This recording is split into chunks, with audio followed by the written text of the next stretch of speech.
Good afternoon here on the Central Riverhawks YouTube channel. I'm Joel McCall. We're visiting now with Tad Peterson. He's the head coach for the Riverhawks cross-country teams, boys and girls.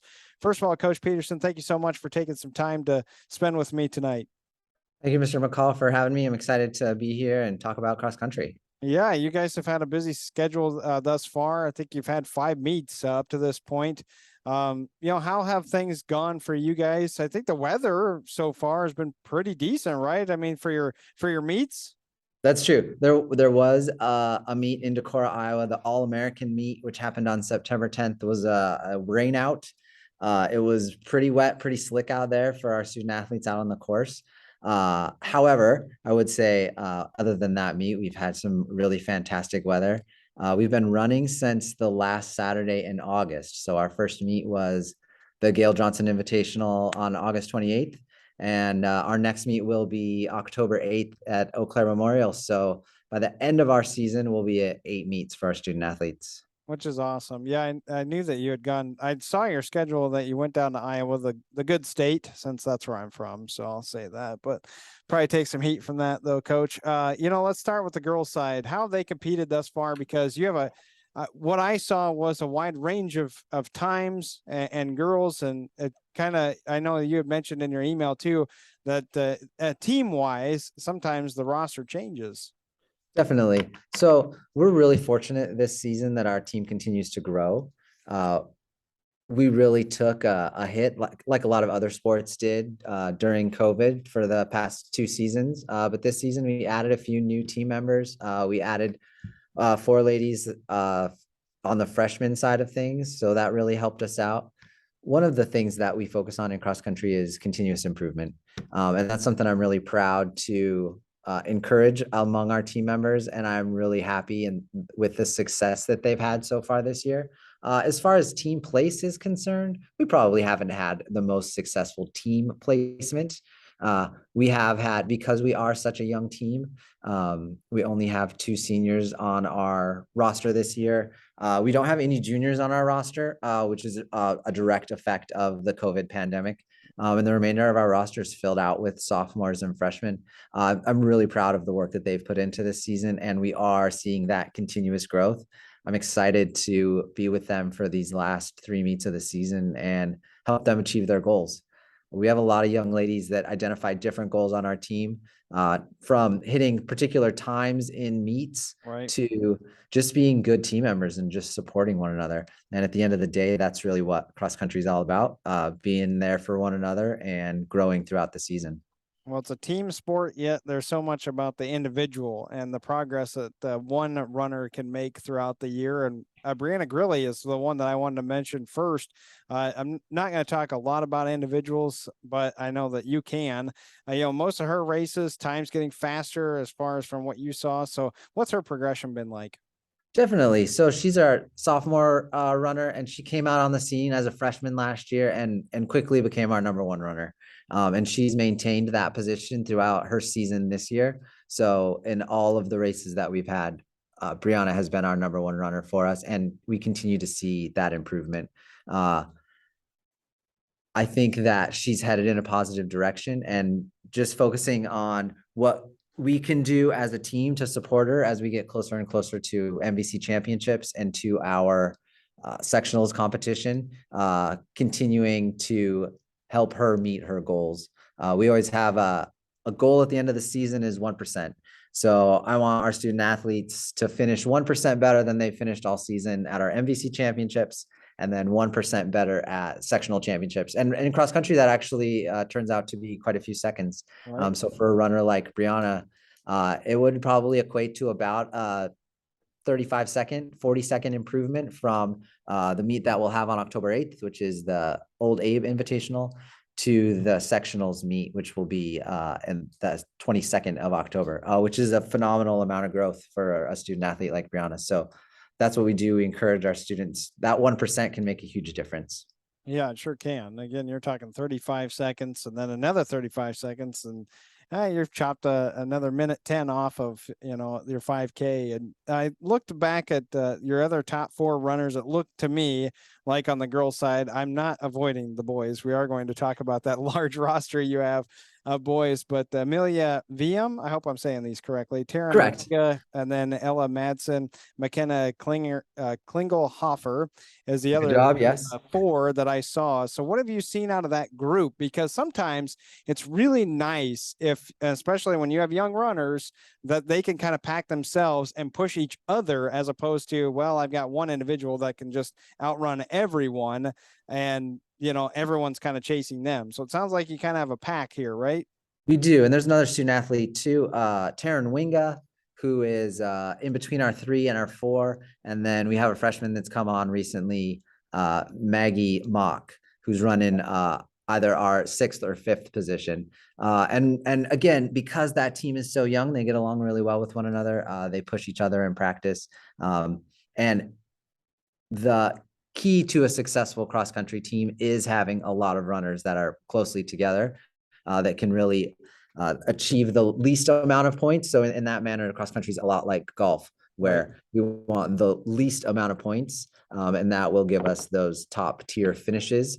So I'm proud of the work that they've done together, and they are a really great group to keep moving forward with in the future. We will lose Amelia, and we will lose Taryn at the end of the season. They will graduate. And I'm thankful for the work and the effort that they've put in as leaders on our team. And I look forward to, our ladies next year stepping up, our freshmen and our sophomores becoming our juniors and our sophomores next year. Well, again, the cross country, you can do it for the rest of your life as long as your knees hold up, right? I mean, so Definitely. you're giving them something that they can do for the rest of their life. And again, we're talking with Tad Peterson. He's the head coach for Central Cross Country. I want to move over to the boys. Large group. I mean, this is to choose from for varsity and even me individually. I don't think I could do it. How about you, coach? Talk about some of your individuals and how well the boys have performed. Sure. So for our this will be our 4th season that we've had, obviously, with our seniors. Wes Barnhart, Colin Erickson, and Gabe Wood are our senior leaders. Those 3 gentlemen have been leaders on this team, not only this season, but in seasons past as well, and really holding not only myself as a coach accountable, but more importantly, holding their teammates accountable, working towards achieving their best every day, putting their best effort forth in practice, and then really being leaders out there on the course when the coach doesn't have a lot of interaction. A 5,000 meter course is a long time for a student athlete to really be alone. And there are not a lot of things that coaches can say. So having those senior leaders out there on the course, leading their teams, being examples for our team is really important for us. I'm really excited for the work that they've done. Wes really exploded onto the scene his freshman year and was a state qualifier his freshman year for us. Awesome. And then we all experienced COVID together. So the landscape that those 3 gentlemen have weathered to make it through to their senior year is really impressive. And I know a lot of the insight that they have and a lot of the skills that they've used to be successful, not only in cross country, but also academically, will continue to be with them long after they're gone from the halls of Central High School. And I'm really proud of them for that. Yeah, it's a lot of obstacles that they've overcome, as you were talking about. What about, well, you mentioned your upper class then that's kind of leading the way on the boys' side. Is there some younger talent that's up and coming as well that's being taking part in the team effort? Definitely. So I would be remiss if I didn't mention Jordan San Miguel. So he and Cohen Reuter are our only junior members. I think that junior class plays a pivotal role in really like holding the team down and bridging that gap between our senior leaders and then that next generation, those sophomores and their freshmen. We're really fortunate too. Again, we gathered quite a number of students coming from the middle school to the high school level this year. Our number 2 and our number 3 runners are both freshmen, Lyndon Torkelson and Sean Erickson. And we also have another freshman runner on varsity, and that is Cole Falkenberry. So we have a lot of depth, which is great. It's nice to be able to have a team this large. This is the largest team we've had in 4 years. So I'm really looking forward to the work that they're going to do together and the way that they're going to encourage other people at Central High School to pay attention to cross country. I think we've had a lot of success recently in growing our team numbers, and that's always important, not only for us as individuals, but for us as a sport too. Just helping those individuals and student athletes get the respect that they deserve from their peers. Yeah, absolutely. It's not, and the thing is, and I was just about to talk about plans for practices, also your preparation for your next three, because obviously you're winding down your season and starting to get into that postseason feel. As you said, you got sections coming up. So I want people to understand that you don't just tell them, okay, go run. Like, where are you going? All right. So, where are some of your favorite spots for the team to practice? That's correct. So we do have different workouts on different days. Today, for example, was an easy run day. So about 80% of the work that our student athletes do is done in easy run fashion, which means that they're working on aerobic endurance more than speed. So today's run, for example, we headed down Pamel Creek.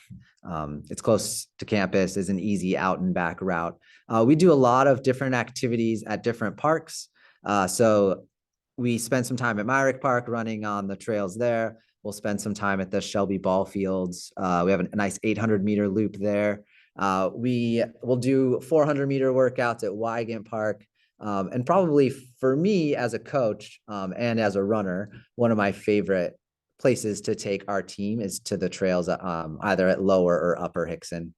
We have a really good time out there. It's a way for us to get away from the hustle and the bustle of the city, for us to enjoy some different challenges. Running trails is a lot different than running on roads.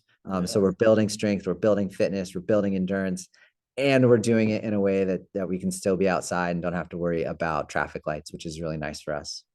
That's true. Yeah, we're at Weiger Park a lot. My little 1-year-old loves that park, so Yeah. we go over there quite frequently. I see a lot of kids. It's not just high schoolers that are running around that too. There's a lot of underclass kids from. I'm sure Aquinas is also coming over there quite frequently. And well, you have the three meets left, as you mentioned, the Eau Claire Memorial. That's happening on October 8th. Then the MVC is October 13th, as well as the sectionals as October 22nd. Those are actually taking place at the same venue. You go to Maple Grove for that. That's pretty cool, I think, because then you get a chance to see it not only in conference, but then in sectionals. The kids should know exactly what to expect then, right?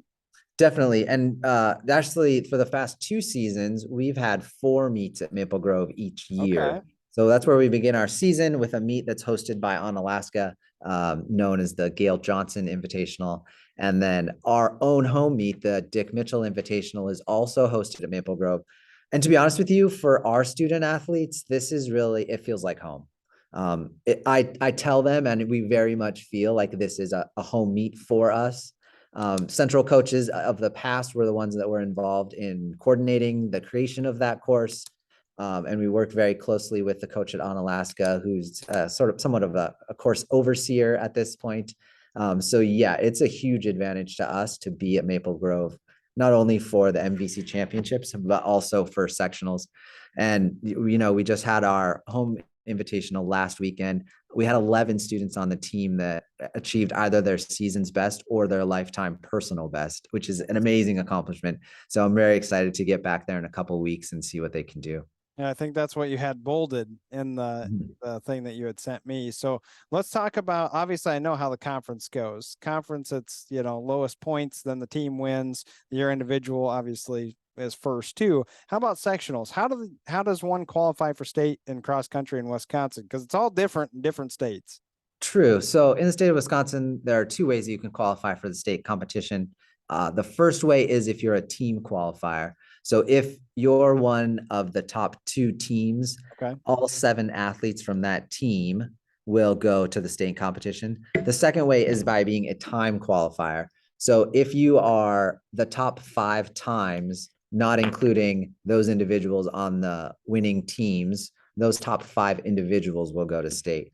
So for example, when Wesley Barnhart went to state in 2018, he was the 5th qualifier and he ran a time of 16:45. So as a general statement, 16:45 seems to be about the magic number for the boys. And for our girls, for their time qualifier for the top 5, it tends to be around 19:30. So that's kind of those numbers that I try to keep in the back of my head to try to push our athletes, to try to get them to think about that next step beyond sectionals, and really keep our season going and keep their season going for another week. Well, if no one listening right now, if you're watching this video and you've never been to a cross country meet, I highly recommend going. I used to go to the state one in Iowa, and I went to a couple other like local meets when I was covering radio in Iowa. It might be the most positive atmosphere that you're ever going to be around as far as an athletic event. There is so much cheering and screaming and hollering, and it's all positive. It is a very, very cool event. I highly recommend it. And now you can go out there and see the Central Riverhawks do their thing for the next 3 weeks. As we've said, they go to Eau Claire. The memorial up there is on October 8th, followed by the Mississippi Valley Conference Championship on the 13th. And then October 22nd is sectionals, those two at the Maple Grove venues. Coach Peterson, I really do appreciate your time tonight. And I look forward to talking with you at the end of the season as well. And hopefully maybe a state qualifier can get on with us too. Yes, sir. Thank you so much, Mr. McCall. We really appreciate your time. Thank you, and let's go Riverhawks. All right. Again, that's Tam Peterson. I'm Joel McCall. Thank you so much for tuning in here on the Central Riverhawks YouTube channel.